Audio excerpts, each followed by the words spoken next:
Bonjour chers amis, dans cette vidéo d'aujourd'hui, nous parlerons de comment le président vénézuélien Nicolás Maduro a été arrêté et puis exfiltré de sa maison, transféré aux États-Unis. Tout d'abord, pour vous dire, abonnez-vous à cette chaîne, commentez, likez la vidéo, partagez-la. Comme je vous ai dit, Nicolás Maduro arrêté par les services de renseignement américains. Quand je parle du service de renseignement, et là je parle du CIA. Comme précédemment, on avait demandé au président Donald Trump s'il était pour l'arrestation de Nicolás Maduro. Il avait dit non, il ne voulait pas dire ouvertement.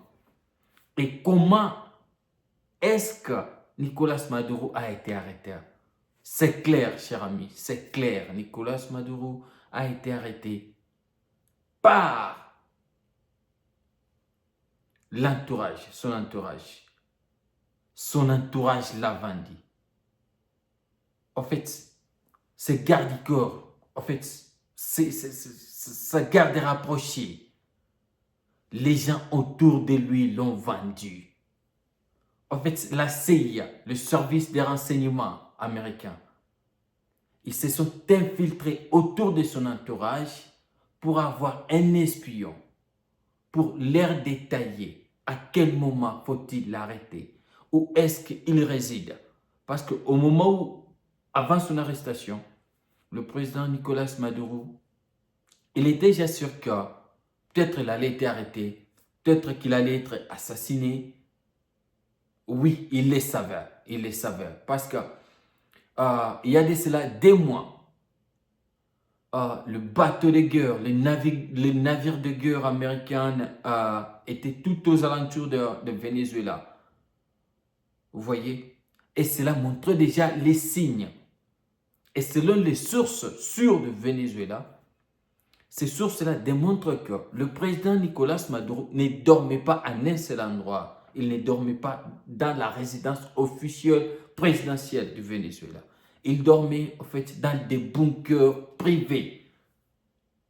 Mais comme le service américain, le service de renseignement américain, ils ont de l'argent, la CIA a de l'argent. La CIA peut utiliser des moyens et des moyens pour convaincre votre entourage qu'on ne vous mente pas. Ce n'était pas en fait, les 007, les Rambo dans des films qui étaient venus juste arrêter Nicolás Maduro. Non. En fait, ce sont les renseignements et les renseignements, comme le président lui-même, le président Donald Trump l'a dit dans la conférence de presse. Ça a pris du temps. Ils allaient faire cette opération, l'opération qu'ils ont fait aujourd'hui. Ils allaient la faire, la passer.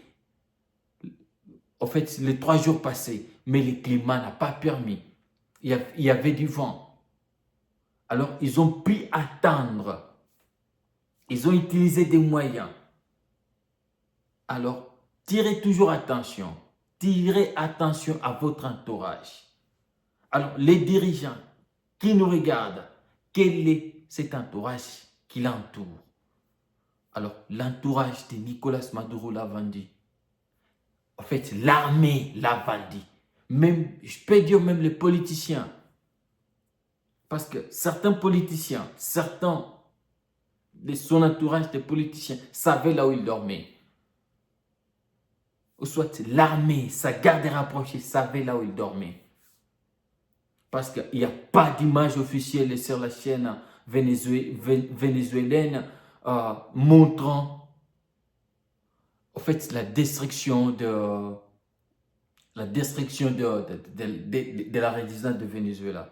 Il pourrait, je peux dire ça, il pourrait qu'il a été arrêté par cet entourage-là, par sa garde rapprochée, et remis aux mains de la CIA, remis aux mains de ces commandos qui étaient juste venus. Je vous donne encore une autre indice. Le président Donald Trump lui-même, non, ce n'était pas le président Donald Trump, Mike a dit que les avions, ou soit les hélicoptères qui survolaient, qui ont bombardé les points stratégiques. Ce n'était même pas les points stratégiques. Ils ont bombardé une partie du port. Ils ont aussi bombardé un antimissile qui était dans une base militaire. Juste un antimissile. Vous voyez ça.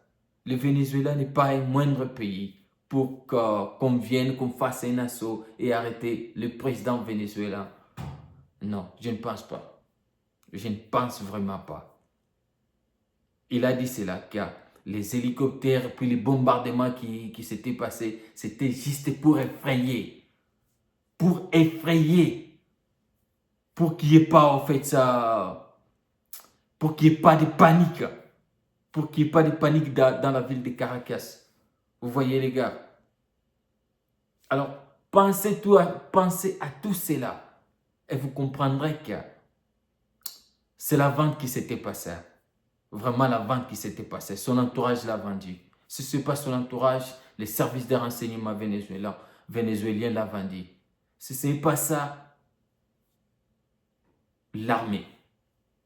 Ça peut y être l'armée. Parce qu'il n'y a pas eu de réplique. Il n'y a pas eu de réplique. Il n'y a pas vraiment eu pas de réplique. On a vu des hélicoptères survoler, mais aucune réplique. Selon le président Donald Trump a dit que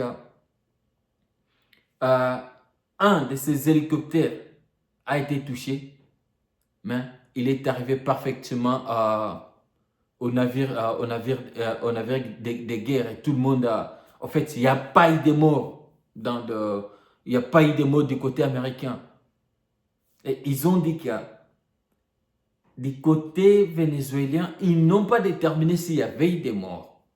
Mais jusque-là, nous n'avons pas d'image démontrant qu'à la résidence, là où ils ont capturé le président vénézuélien, comment ça s'est passé, ou soit la chaîne vénézuélienne, aucune image.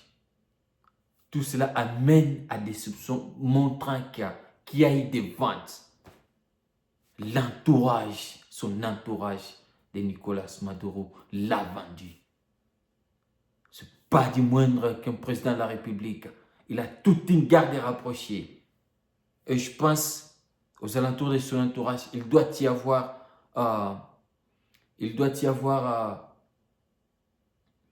des missiles anti-chars, en fait. Des missiles aériens, anti-aériens. Vous voyez tout ça. Et quand on pense à tout cela, c'est vraiment impossible. Impossible de le penser. C'est ça, vraiment ça. Continuez à nous regarder. Nous allons continuer à vous faire des vidéos selon l'évolution au moment où nous arrivons. Merci, chers collègues. Les gars, merci vraiment. Abonnez-vous à cette chaîne, likez la vidéo, partagez-la. On se voit à la prochaine épisode.